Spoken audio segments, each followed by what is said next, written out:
Глава Коми рассказал в сегодняшнем телеобращении к жителям о появлении на стройплощадке республиканского стадиона дополнительных инженеров из Сербии.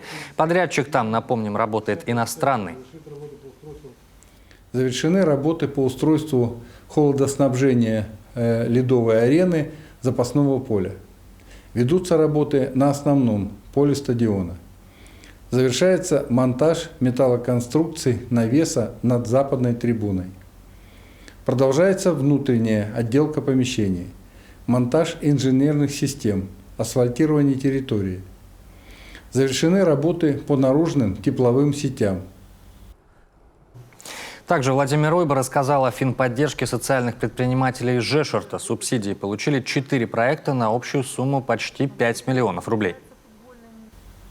Субсидии от 300 тысяч до 1,5 миллионов рублей пойдут на приобретение автотранспорта для пассажирских перевозок, на развитие детских центров, а также на развитие хлебобулочного производства.